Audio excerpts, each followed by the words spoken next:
पूरे यूपी में केटीएम का सिर्फ मुझे ही अथॉरिटी थी छूने की, मतलब हम ही इंजीनियर थे, हम ही उसको देखते थे। हाँ मतलब समझ रहे आप, पूरे यूपी में। ये किस साल की ये बात है 2008 या 7-8 की बात है। रेस डायनामिक्स एक तो मेरा क्या एक इमोशन है, मतलब एक आप अगर कोई भी काम पूरी शिद्दत से करिए, समय लगता है तो 4 साल 5 साल, लेकिन अगर आप लगे रहें ना, पैसे के पीछे हम नहीं भागते थे। बस ये है कि अपना करना है। ये बातें मैंने कहीं बताई नहीं है, आज बहुत अच्छी भाई बारी तो बता रहा हूँ। तो इंटर की जो फीस थी, आज खैर जो है मतलब 300 रुपये से शुरुआत करी थी, और आज ये समय आ गया कि अगर 3 लाख रुपए की भी चीज़ खरीदनी होती है तो देखना सोचना नहीं पड़ता है, मतलब बस ये सोचना नहीं पड़ता है। देख रहे कि कितने रुपए। हाँ I'm not an influencer, not an entrepreneur. I'm just a kid who wants to learn things. And I'm documenting this learning process in the form of podcast so that you guys can learn. Starting in Hindi, आज हमारे साथ है नीतीश भाई. He's the owner of Race Dynamics Lucknow. जानते हैं उनकी journey? सबसे पहले तो बहुत बहुत शुक्रिया आपका जो आपने हमें इस प्लेटफॉर्म पे बुलाया। तो अभी बात करते कि रेस डायनामिक्स हमने स्टार्ट कहाँ से करा, मतलब यहाँ तक कैसे पहुँचे ना। सो रेस डायनामिक्स एक तो मेरा क्या एक इमोशन है, मतलब एक हमारा जो है, जैसे बहुत से लोग होते हैं सबको अपना अपना शौक़ होता है। तो मेरी जो शुरुआत हुई है वो आप ये समझ लीजिए, जो रोड पे लोग गाड़ी बनाते हैं, गाड़ियाँ धोते हैं, वैसे शुरुआत हुई थी। 300 रुपये महीना, 300 रुपये महीने से मैंने शुरुआत करी थी। ये किस साल की ये बात है 2008 या 7-8 की बात है। और बहुत से ऐसे लोग होते हैं, वैसे अपने हिंदुस्तान में तो बहुत ज़्यादा ही पाए जाते हैं, कि जब आप छोटे होते हैं, मैच्योर नहीं होते, तो पढ़ाई वढ़ाई में दिमाग कम लगता है, थोड़ा सा खेल कूद में या ऊट पटांग चीज़ों में ज़्यादा दिमाग लगता है। तो जब मैं हाई स्कूल इंटर वगैरह मैंने किया था, तो थोड़ा सा पढ़ाई में दिलचस्पी कम थी। तो घर वालों ने बोला कि यार तुम पढ़ाई में दिमाग नहीं लगता है, तुम क्या करना चाह रहे हो। मुझे पतंग का बहुत शौक़ था, पतंगबाजी है ना, काइट। तो मैंने कहा ऐसा है पापा, पढ़ाई तो मैं कर ही रहा हूँ, एक मुझे अपना दुकान खुलवा दीजिए, काहे की, पतंग की। तो पतंग मैं इतना उड़ाता था कि इंटर की जो फीस थी, ये बातें मैंने कहीं बताई नहीं है, आज बड़ा अच्छी भाई बारी तो बता रहा हूँ। तो इंटर की जो फीस थी, तो एक गवर्नमेंट स्कूल था जिससे मैं पढ़ता था, जुबली इंटर कॉलेज। तो वो फीस जब जमा होनी थी, तो उस टाइम हमने क्या करा, फीस ना जमा करके मतलब पतंगबाजी करी। तो वो जो पैसा, एक टाइम होता है, फीस का पैसा गवर्नमेंट के पास जाना होता है, तो टाइम निकल गया। 1 महीने बाद मेरा नाम स्कूल से कट गया। ये 10th की बात है कि इंटर की बात है। घर वाले बहुत शौकीन, जब एग्ज़ाम में मैं गया बैठने, वहाँ मुझे बैठने नहीं दिया गया। क्यों? फिर घर वालों को बुलाया गया, पता चला फीस ही नहीं जमा। फिर घर वालों ने पूछा फीस तुमने क्या करी। तो जब मैं पतंग उड़ाता था, तो जो टिकल्ले बना के, वो होता नहीं था, छोटे पे इकट्ठा करते थे, रखते थे। तो उसी में अपना एक डिब्बा था, सामने चप्पल का खाना था जिसमें सिलोसन आता है, तो वो डिब्बा मैंने उनसे लिया, उसमें मैं अपना पतंग की रील में सब उसी में चरखेट की रखता था। वो फीस का पैसा मैंने उसी में डाल दिया, मैं भी भूल गया। अब भाई साहब नाम कट गया, तो बड़ी घर वालों गुस्सा ही कि यार तुमने मतलब समझ लो क्या काम किया है। लेकिन वही भाई, इसी को तो कहते हैं बचपना। तो खैर ये सारी चीज़ें हो गई। पापा ने बहुत सी रिक्वेस्ट करी प्रिंसिपल के पास जाके, हाथ जोड़ने की, नहीं बेटे की ज़िंदगी ख़राब हो जाएगी। सर उन्होंने कहा नहीं जी, वो जो फीस का पैसा था इसमें हम कुछ नहीं कर सकते, तो वो जा चुका है गवर्नमेंट के खाते में, अब हम कुछ नहीं कर सकते। तो खैर पापा जो है हड़का उड़ के घर लेकर कहने लगा ऐसा है, अब तुम क्या करना चाहते हो बताओ, कुछ ऐसा काम बताओ जिससे जो है तुम कुछ कर सको, कुछ भी टेक्निकल वेक्निकल। तो हमने कहा पतंग का मुझे बहुत शौक़ है, आप जो है पतंग की दुकान आपने करवा दी है, इसी को मैं बढ़ाऊंगा आगे। तो मैं इतनी ज़्यादा पतंग उड़ाता था, उसके बाद जो पतंग से पैसा आता था, वो पैसा मैं क्या करता था, जैसे सामने वाले से बेट लगाता था, और हो गई 500 की, मतलब पतंग बेच भी रहा, पैसा भी आ रहा, हो गई। तो ये करते करते 2 4 5 6 महीने बीते, तो लॉस हुआ में। तो घर वालों ने कहा पैसा तो यार हम लगा रहे, पैसा जा कहाँ रहा है। फिर मोहल्ले वालों ने बताया कि ये जो है पतंगबाजी कर पतंग दिन भर पतंग बेचता है, जो पैसा आता है उससे जो है भाई, वो बचपना था। तो खैर ऐसे करते 5 6 7 महीने बीते। उसके बाद फिर लॉस हुआ, जब घर वाले भी एक टाइम ही तक लॉस झेल सकते ना। फिर ये हुआ कि भाई पतंग वतंग की दुकान बंद करो, इसको जो है कुछ और कराते हैं। खाने का मुझे बहुत शौक़ था, आज भी है खाने पीने में। हाँ, सो फिर ये हुआ कि एक जहाँ मेरा घर था, घर के बाहर एक छोटी सी अपना शॉप थी। तो हमने कहा पापा एक काम करिए, आप जो है अपना हमें शॉप खुलवा दीजिए, बिस्किट बिस्किट की। जो किराने की हाँ, दुकान कहते उस टाइम मेरी एज होगी, हाँ किराने की, उस टाइम मेरी एज मेरे ख्याल होगी वही 16-17 में भी, 15-16, वही जो अपना इंटर वाली हो हैं, वही 16 हाँ वही अपना एज होगी। तो भाई खुलवाया उन्होंने, खैर जो भी पैसे वैसे 5-7 हज़ार 8 हज़ार उस टाइम बहुत होते थे, लगा के खुलवाया।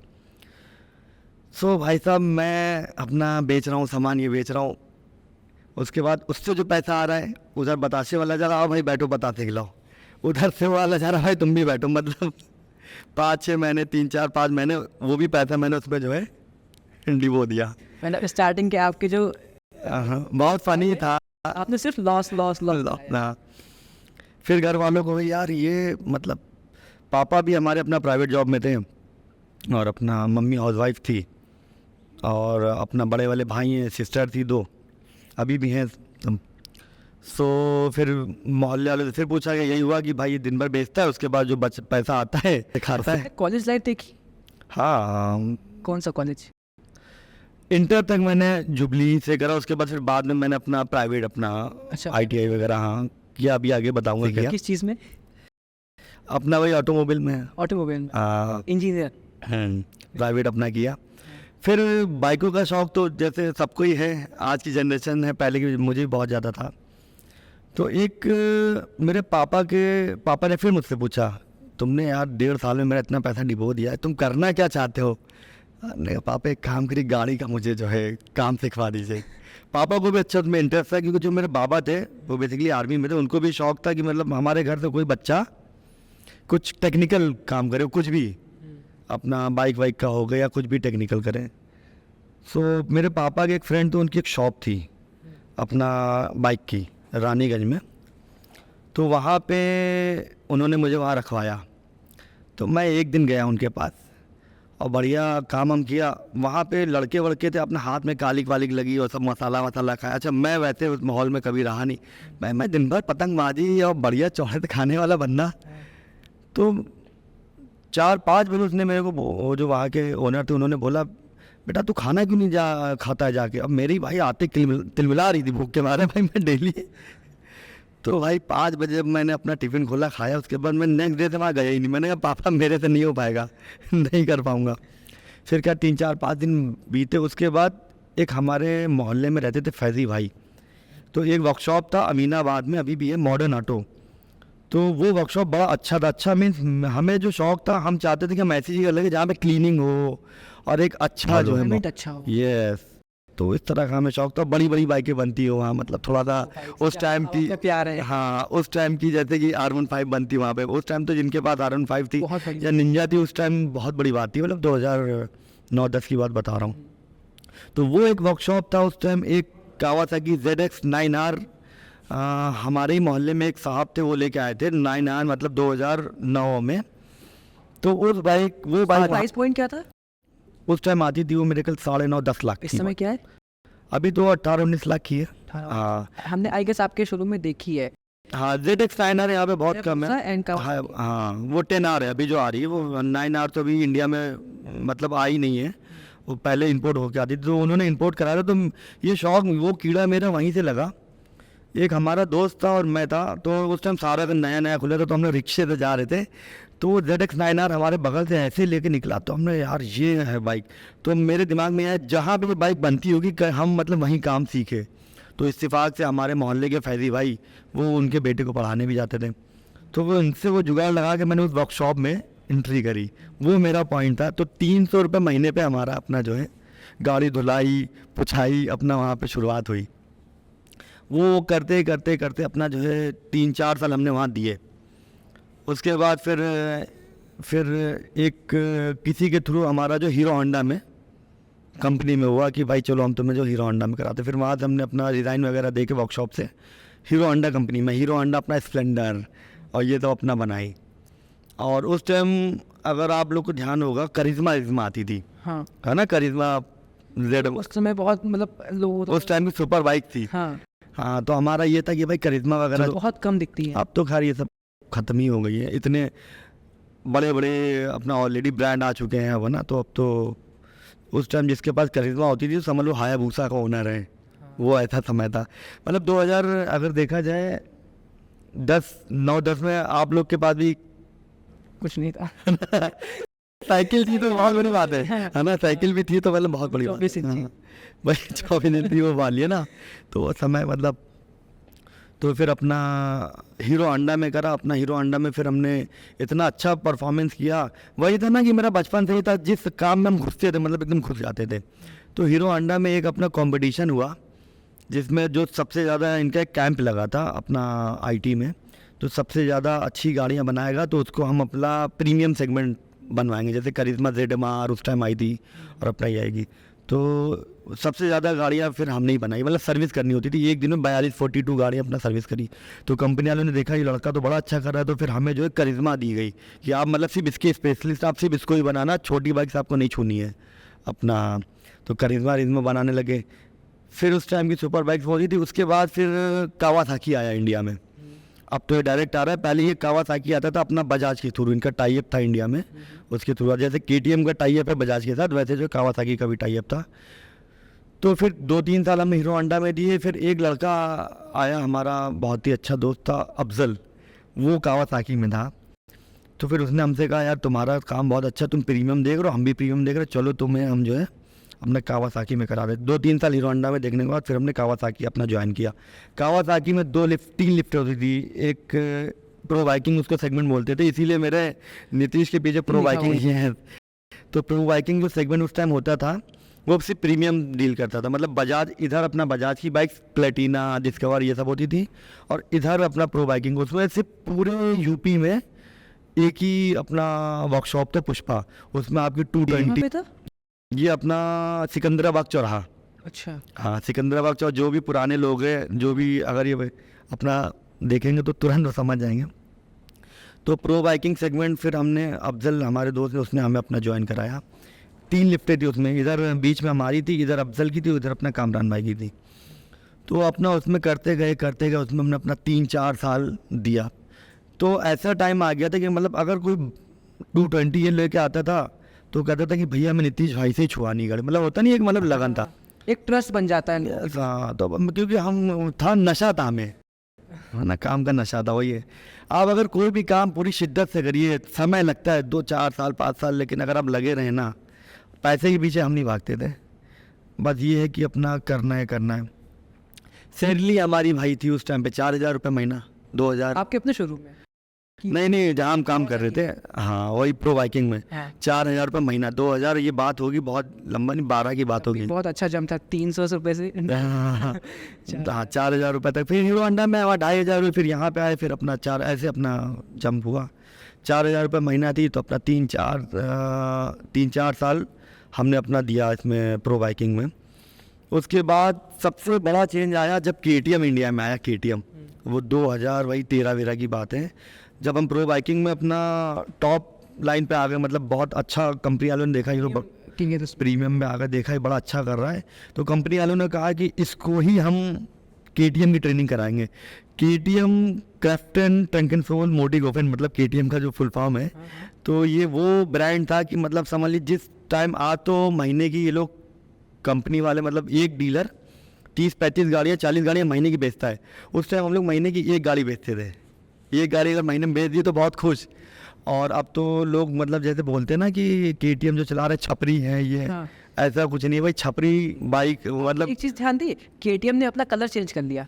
हाँ, लेटेस्ट बाइक निकाली है वो ब्लू ब्लैक हाँ ब्लैक में, और साइड पर उसने ऑरेंज दे रखा है। पहले KTM में सिर्फ ऑरेंज आती थी, सिर्फ ऑरेंज। इनका जो पेटेंट कलर है वो ऑरेंज ही है। तो 2013-14 की बात है। फिर जब डिमांड और बढ़ी तो इन्होंने ब्लैक कलर लॉन्च किया और अपना वाइट कलर लॉन्च किया। तो अब मैं था अपना KTM में, हमारा अपना सिलेक्शन हो गया। पूरे यूपी में KTM का सिर्फ मुझे ही अथॉरिटी थी छूने की, मतलब हम ही इंजीनियर थे, हम ही उसको देखते थे। हाँ, मतलब समझ रहे आप, पूरे यूपी में कानपुर, इलाहाबाद, गोरखपुर, बनारस, मतलब ये समझ लीजिए अगर कहीं भी ख़राब हो गई KTM तो मुझे ही जाना है। तो मतलब करते 2015 और 16 एक और डीलरशिप आई। जब कंपनी ने देखा कि भाई यहाँ पे अब लखनऊ में सेल बढ़ने लगी, काम अच्छा चलने लगा, तो KTM कंपनी ने एक और डीलरशिप दी। तो वो डीलरशिप दी अपना एक और अपना ओनर है उनको दी गई।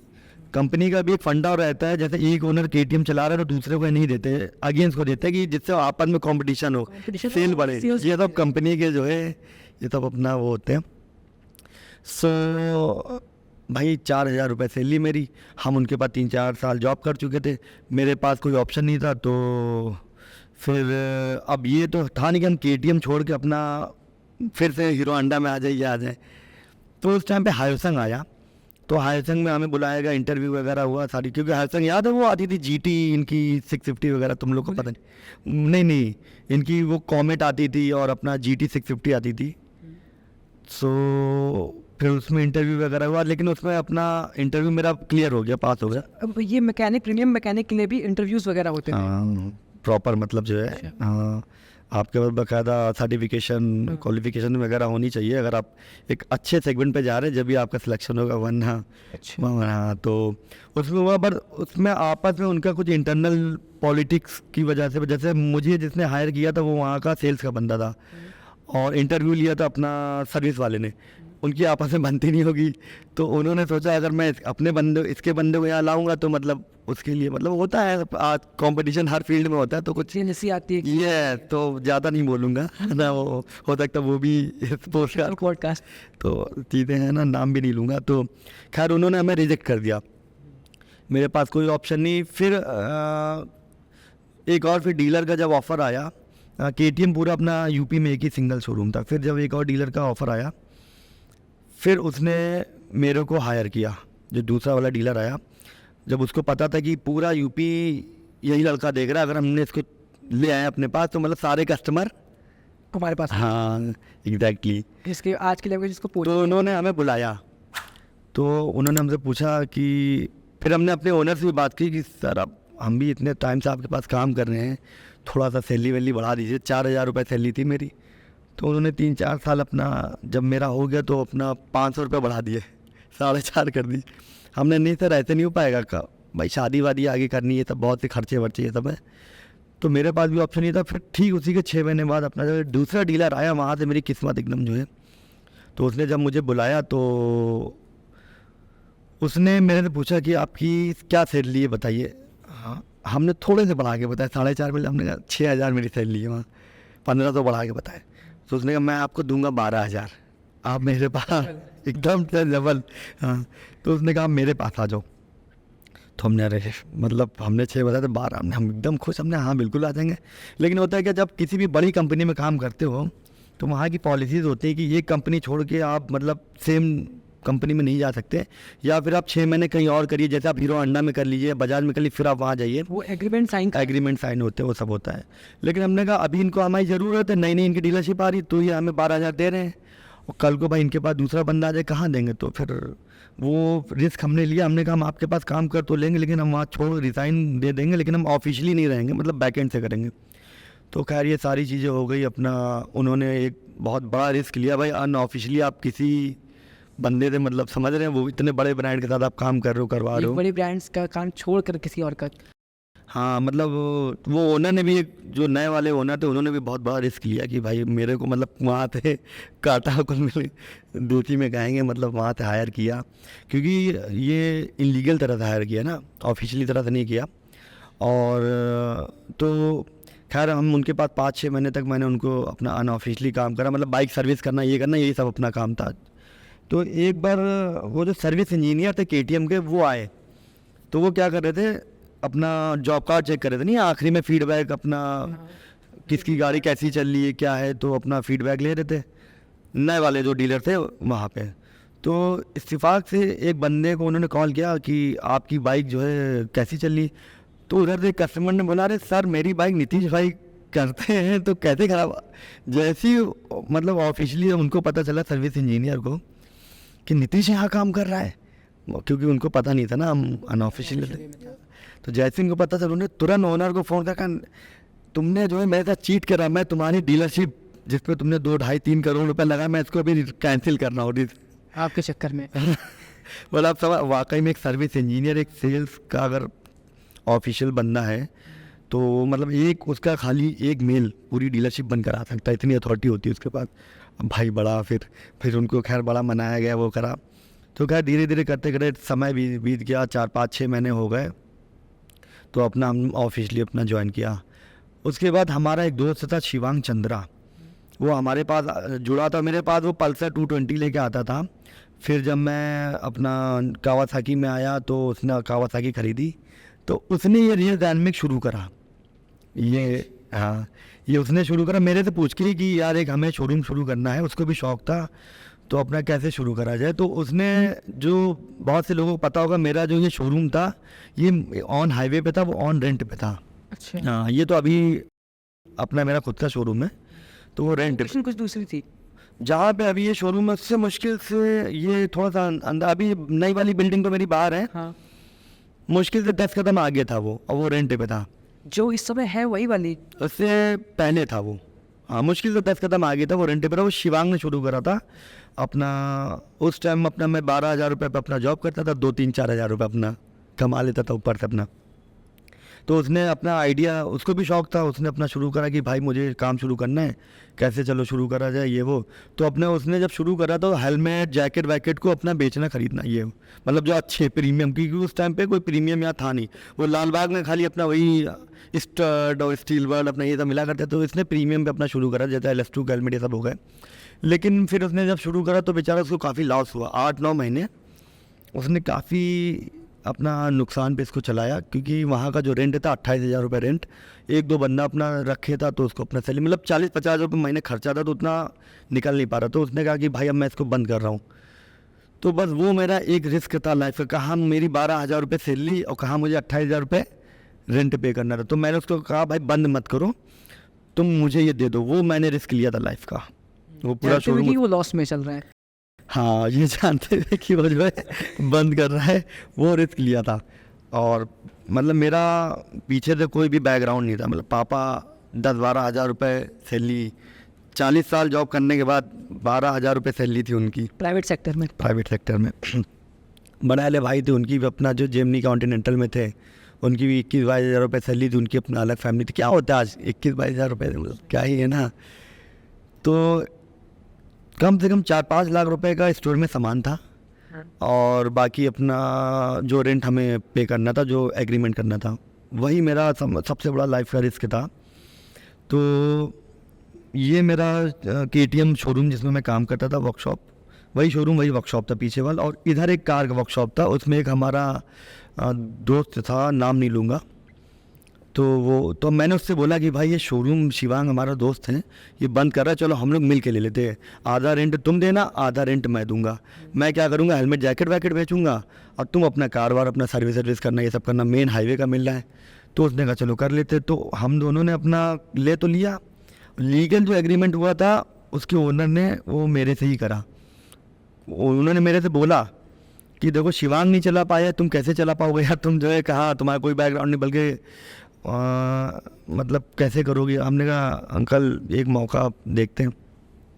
कितना वाला रिस्क था, कहाँ मतलब 12,000 सैलरी, कहाँ भाई लीगल अगर एग्रीमेंट आपका हुआ है 28,000 रुपये, तो आपको कैसे भी देना ही देना, 1 साल का एग्रीमेंट वो भी देना ही ज़्यादा देना ही देना है। हाँ, वो देना ही, चाहे जैसे दीजिए आप, उसको रेंट पे खुद उठाओ, हाँ। अपना स्टोर रखो, चाहे कुछ भी करो। चाहे कुछ भी करो। तो लिया आपने। हाँ, तो फिर हमने कहा चलो करते हैं। तो वो जो बंदा था कार वाला, वो वहाँ से अच्छा पैसा कमाता था, मतलब 1-1.5 लाख रुपए कमाता था। और हम अपना ये KTM शोरूम था, और इधर वाल अपना रेस डायनामिक्स था। मतलब मुश्किल से वॉकिंग डिस्टेंस था। तो हमारा ये था कि हम चलो अपना इधर की भी नौकरी नहीं छोड़ सकते थे, 12,000 रुपये वाली भाई बंदा कहाँ पे करेंगे, इसको कैसे फंड करेंगे। हाँ, तो ये भी नहीं छोड़ सकते थे। तो फिर हमने कहा चलो यार धीरे धीरे जो है अपना करा जाएगा, और अपना जो यहाँ से लोग बाइकें खरीदते हैं तो उनको उन्हीं को हेलमेट बेचेंगे, जैकेट बेचेंगे, इस तरह से अपना हमने करा जाएगा। तो वो लड़का तो अच्छा वहाँ काम कर रहा था, लेकिन वो क्या कर रहा है ना, वो मुझे रेंट नहीं देता था। मतलब एक बार 30,000-28,000 रुपये रेंट देना था, तो उसने मुझे दिए 8,000 रुपये 14 में से। हाँ, और 20,000 रुपये मुझे अपने पास से मिलाना पड़ा। उसके बाद फिर एक बार 1 महीना हो गया, थोड़ा सा मैंने सेविंग अपना जोड़ के रखी थी, 1-1.25 लाख रुपए, तो उसमें से मैंने भैया मिलाया। दूसरे महीने में उसने कुछ नहीं दिया। हमने यार ये तो बड़ा गड़बड़ ये काम कर रहा है। एक बार इसने कुछ ऐसा काम कर दिया कि मैंने कहा अब तो भाई, मतलब कार वार में कुछ इस तरह का काम करा। हमने कहा भाई अब तो ऐसे नहीं चलेगा। फिर मैंने डिसाइड करा कि भाई मुझे अब जॉब ये छोड़नी पड़ेगी, फुल टाइम यहाँ पे देना पड़ेगा। बस वही है कि अगर आपके अंदर लगन है, सबसे बड़ा चीज़ होता है नेटवर्क। अगर आपका नेटवर्क है लाइफ में, बिल्ड कैसे किया आपने नेटवर्क? हाँ वही तो, जो लोग मेरे से स्प्लेंडर बनवाते थे उन्होंने आगे फिर बजाज की बाइक खरीदी मेरे से, लेकिन जुड़े रहे। फिर उन्होंने KTM भी खरीदी, उन्होंने फिर अपना आगे कावासाकी वाकी, मतलब ये जो नेटवर्क बन गया ना, वही मुझे जो है यहाँ तक समझ लो लेके आया। उसके बाद जब मैंने इसको छोड़ा जॉब फुल टाइम, जब मैं रेस एनिमी के देने लगा, फिर जब लोगों को पता चला कि भाई नीतीश भाई ने KTM छोड़ के अपना इधर कर लिया, तो वो लोग KTM ना जाके इधर सर्विस कराने लगे, मतलब मेरे पास। तो मेरा मेन सर्विस का काम था। वो टाइम ऐसा था मैं अपने आप से ही गाड़ी धोता था, बनाता था, ऑयल वेल अपना लाल बाग से अपना वो कर लिया करता है। वो करते करते बताया ना, मुझे शौक़ था। फिर अपना धीरे धीरे अपना सेल परचेज, इसमें भी इंटरेस्ट था। नेटवर्क था ही मेरा। जो लोग गाड़ी बनवाते थे उनको, आदमी का कितने टाइम गाड़ी लगता है, एक आध साल 2 साल। फिर ये हुआ कि भाई मेरी बाइक बिकवा दो, तो बिकवाने में थोड़ा बहुत पैसा मुझे भी मिलता। तो ये करते समझ लो एक समय फिर ऐसा आया कि मतलब अच्छा मैं एक्सपीरियंस हो गया मुझे, और फिर मुझे धीरे धीरे इंटरेस्ट था कि मैं हेलमेट भी बेचूं, जैकेट भी बेचूं। ये करते करते अपना धीरे धीरे इसमें भी। एक्सपैंड कब किया आपने रेस बाय डायनामिक? बस 5, 6, 7, 8 महीने में मुझे अच्छा रिस्पॉन्स मिलने लगा। अच्छा, लॉस के बाद भी? हाँ, मतलब फिर अच्छा जो है वो 2-3 महीने जो शुरू में लॉस हुए, तीसरा महीना तो ऐसा था कि मतलब समझ लो कि उसका रेंट मुझे अपनी मदर से लेना पड़ा कि भाई बस 7-8 हज़ार रुपये मतलब एकदम खाली हो गए थे, मदर से लेना पड़ा। उसके बाद फिर जब सर्विस जब आप अपने हाथों से करने लगे, फिर उसके बाद जो मेरा नेटवर्क था सबसे इम्पोर्टेंट, वही मुझे यहाँ तक समझ लो लेके आया। जब लोगों को पता चला कि भाई इसने KTM छोड़ दिया, जो जितने भी KTM वाले बंदे थे वो सब इधर डाइवर्ट हो गए। सर्विस कराना, नेटवर्क, ये सर्विस कराना और अपना भाई बाइक बिकवा दो, ये सब चीज़ें। उसके बाद फिर ये मैंने एक प्रॉपर्टी ख़रीदी, मतलब वही 1.5-2 साल बाद एक प्रॉपर्टी ख़रीदी, जो अभी मेरा पुराना वाला रेस डायनामिक जहाँ पे है, जहाँ पे अभी हम बाइक का काम करते हैं, वो एकदम एक प्लॉट। तो वो मैंने ख़रीदने के बाद अपना 1-1.5 साल बाद फिर उसको बनवाना शुरू करा। बनवाते आज मतलब ईश्वर के आशीर्वाद से ये टाइम आ गया है, वो मेरा अपना पूरा नीचे 17-18 स्क्वायर फीट का वर्कशॉप है, और उसके ऊपर अपना शोरूम है, उसके ऊपर अपना घर है। एक शोरूम और मैंने अभी बाहर ख़रीदा है, मेन हाईवे पे, वो भी अपना पूरा अपना शोरूम है। जल्दी इनॉग्रेट होने वाला है? अभी इनॉग्रेशन उससे कर दिया मैंने। कर दिया? हाँ, अभी अगर आपने देखा होगा बिफोर 4 मंथ। हाँ, लोकेशन बताएंगे सबको? ये अपना वही है, टेढ़ी पुलिया नियर राम धर्म काटा। हाँ, बस जो मेरा पुराना वाला रेस डायनामिक से मेन हाईवे से जब आप अंदर आते हैं, तीसरा शोरूम है, मतलब मेन हाईवे से। और ये जो शोरूम है ये एकदम ऑन हाईवे पे। अच्छा, जो 3 मंजिल का है वही वो वाला? हाँ, वो अभी लेटेस्ट है। आपके सारी एक्सेसरीज मिलती है? एक्सेसरीज, उसको मैंने क्या करा ना, वो एक्सेसरीज का एक अलग डिपार्टमेंट कर दिया है पूरा। जो पुराना वाला था पहले उसी में एक्सेसरीज था। तो खैर धीरे धीरे ये सब जब आप करते हैं ना, तो धीरे धीरे एक्सपीरियंस आपको खुद आगे बढ़ा। लेकिन बस लगन से करिए और अपना जिम्मेदारी के साथ, लगन से और लॉयल्टी से, सबसे इम्पोर्टेंट होता है। आज जो मेरे बंदे हैं, मैं उनको समझ लो भगा भी देता हूँ कि मतलब जैसे होता नहीं कि टाइम नहीं है, हाँ टाइम नहीं, ये नहीं है, या कुछ काम वैसा गड़बड़ हो गया, लेकिन वो फिर 2 महीने बाद लौट के मेरे ही पास आते, क्योंकि उनको पता है अगर हम इसके पास अगर जाएंगे, वो ही है ना एक ट्रस्ट। तो अगर आप कोई भी काम कर रहे हो तो पूरी शिद्दत से उससे करिए, तो आप खुद ही, बस आप समझिए 300 रुपये से मैंने शुरुआत करी थी, और आज कम से कम 11 लोग मेरे अंडर में इस समय वर्क कर रहे हैं, काम कर रहे हैं, जिनको मैं कम से कम 2-2.5 लाख रुपए सैलरी दे रहा हूँ। और पापा मेरे, मैंने उनको बोल दिया कि आप कुछ मत करो, सिर्फ अपना जो मन करे अपना चिल। हमारे भाई, हमारे साथी अपना रेस डायनामिक्स संभाल ले। बहुत बड़ा उनका भी सहयोग रहा। जब ये रेस डायनामिक्स अपना ये हम रन कर रहे थे, उसके बाद फिर मैंने उनकी छुड़वा दी। मैंने कहा ऐसा है, आप अपना छोड़ दो, यही देखो। पापा की है, पापा की, हाँ, पापा की भी छुड़वा दी और अपना भाई की भी छुड़वा दी। ये भी एक बहुत बड़ा रिस्क था भाई, कोई और हम लोग के पास इनकम नहीं थी, मतलब पापा के उससे अपना घर का खर्चा चलता था, थोड़ा बहुत अपना भाई हेल्प करते थे। और उनको सबको मतलब जॉब छुड़वा के एक ही बिजनेस में वो करना, कल को कहीं वो बिजनेस कहीं कुछ भी हो सकता था, तो सारा आपके ऊपर था। लेकिन वही था। लेकिन आज खैर जो है मतलब 300 रुपये से शुरुआत करी थी और आज ये समय आ गया कि अगर 3 लाख रुपए की भी चीज़ खरीदनी होती है तो देखना सोचना नहीं पड़ता है, मतलब बस ये सोचना नहीं पड़ता है। देख रहे हैं कि कितने रुपए। हाँ मतलब बस। और अच्छा, एक क्वेश्चन, जो आपके शुरू में आया भूसा है, तो वो आपने पहली बार लखनऊ में कब देखी थी एंड आपके पास कब आई? Good question. हायाबुसा, हायाबुसा तो लोगों का मतलब जो भी बाइकर्स हैं या जो भी बाइक लवर्स हैं उनका एक इमोशन है, वो बाइक नहीं है, वो मतलब ये समझ लो एक गर्लफ्रेंड है दूसरी। हायाबुसा का एक ऐसी हिस्ट्री है मेरे साथ, मतलब जब मैं इस लाइन में था ही नहीं, सिर्फ बाइकों का शौक़ था, तो गोमती मोटर, सुजुकी का ऑफिशियली डीलर एक हुआ करता था गोमती मोटर। उस टाइम धूम नई नई आई थी, तो हायाबुसा क्रेज़ बहुत ही ज़्यादा था, बहुत ही नेक्स्ट लेवल पे मतलब उस टाइम था ना। और जब ही धूम के बाद ही लोगों को हायाबुसा पता चली कि इस तरह की भी कोई बाइक्स होती है, सुपर बाइक्स होती है ना। धूम का अपने इंडिया में तो सुपर बाइक का क्रेज़ धूम के बाद ही आया उनका तो बहुत बड़ा एक मतलब हाथ में ये कहूँ बहुत बड़ा रोल है।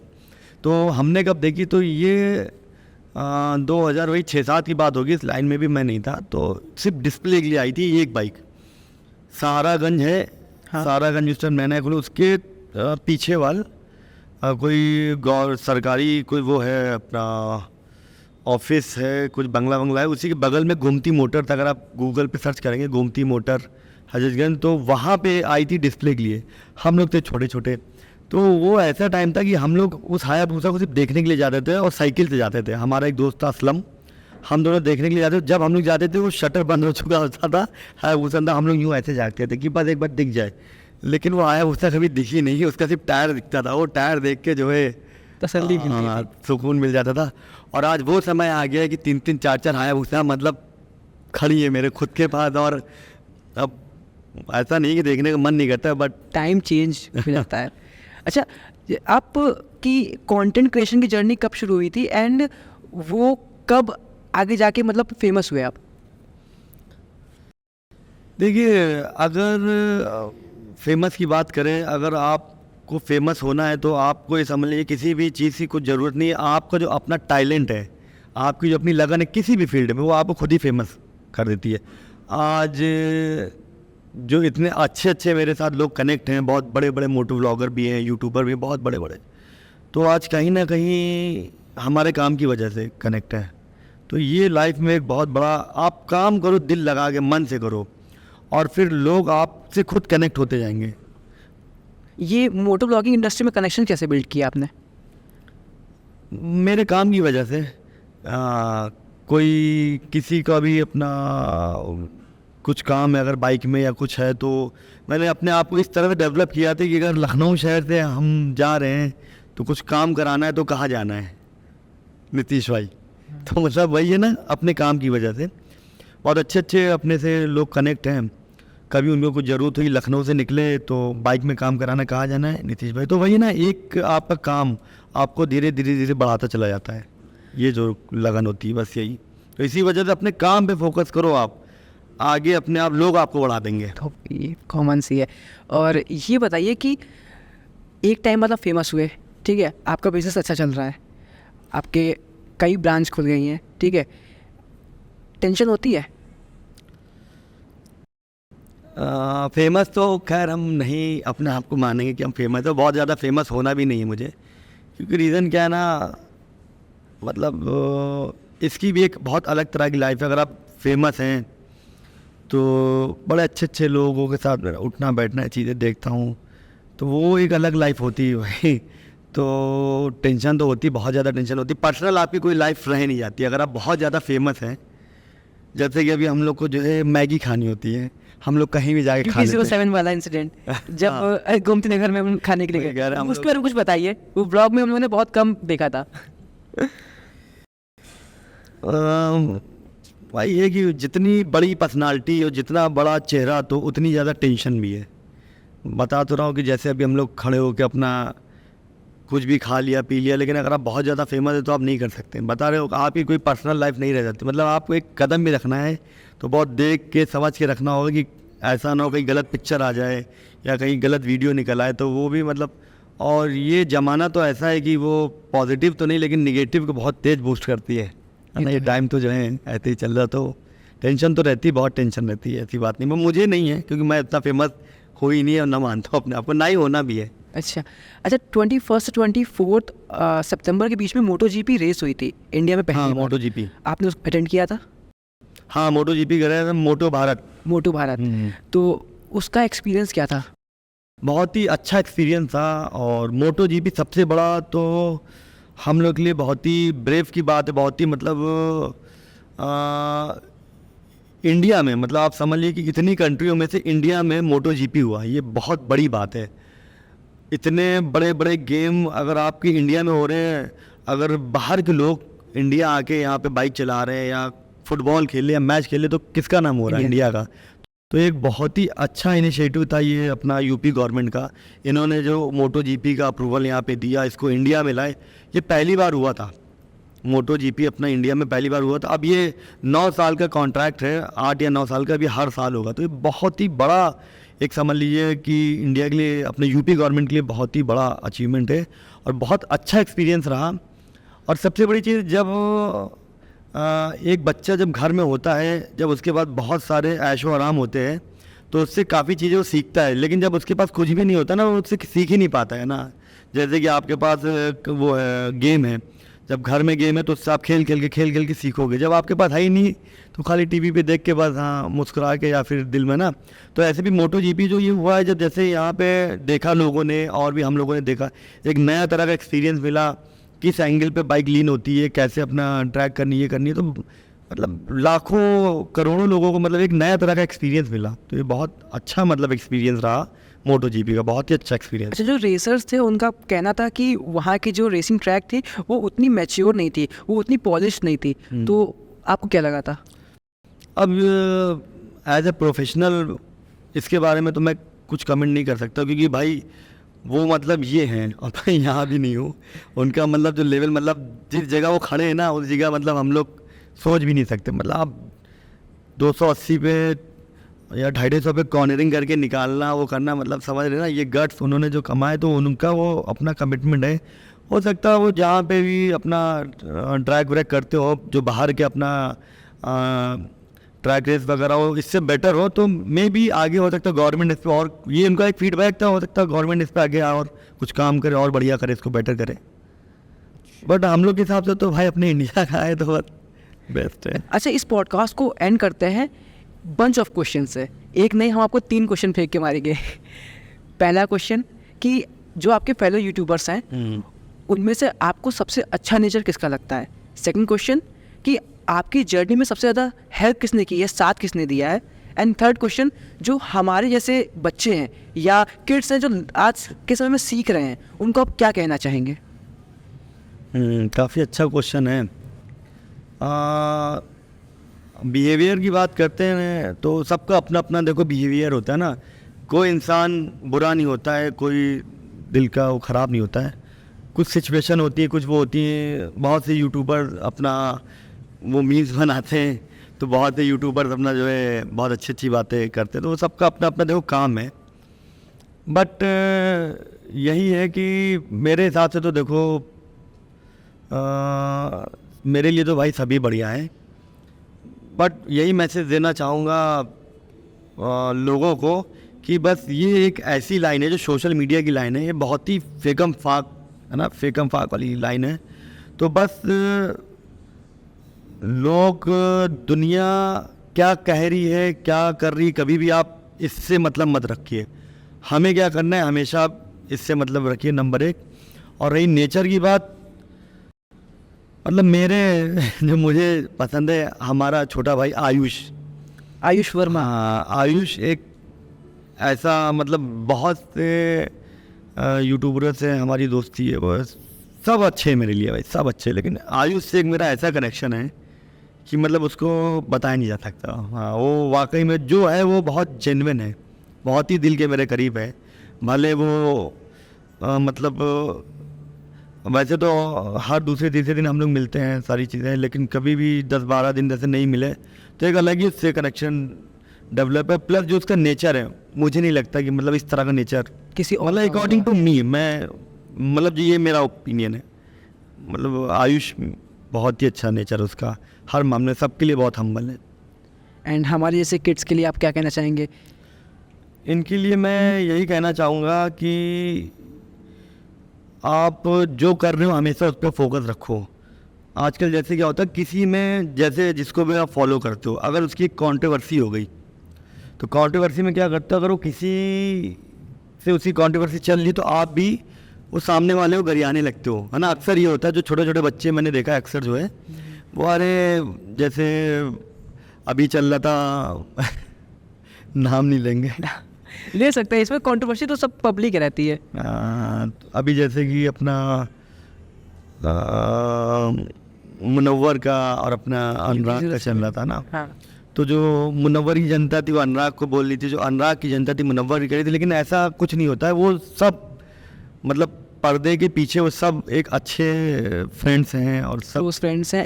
एक लेकिन ये आप बहुत मतलब बच के नहीं हरकतें करते हो, जो ये आप अपना स्टेटस डाउन कर रहे हो, मतलब गाली गलौज ये हमने देखा था जब हमने क्या कहते हैं रील्स देखी थी, तो नीचे उनकी मुनावर की पब्लिक, ये एक पब्लिक वो पब्लिक, बंच ऑफ कमेंट्स ऐसे दिख जाते हैं हमें अक्सर। देखो पर्दे के पीछे सब एक फैमिली है, हाँ, सब दोस्त यार हैं। लेकिन सोशल मीडिया भाई real life and real life दोनों अलग होती है। सोशल मीडिया भाई साहब तो कुछ ना कुछ तो दिखाना पड़ेगा ना। लेकिन और ये उसके लिए चीज़- आप लोग अपने आप को मतलब हेट मत वो करो ना, मतलब एक दूसरे को जो है वो उनके ऊपर यार है, वो उनके वाले उनके ऊपर यार, ये आप अपना नुकसान कर रहे हो। इससे माहौल बहुत समझ लो ख़राब होता है। तो बस यही है कि अगर आपको कुछ बनना है और दुनिया क्या कह रही है क्या कर रही है इससे मतलब मत रखो, आपको क्या करना हमेशा इस पर आप फोकस रखो, आप हमेशा आगे बढ़ते चले जाओगे, हमेशा। ठीक है, थैंक यू सो मच भैया। ऑलवेज।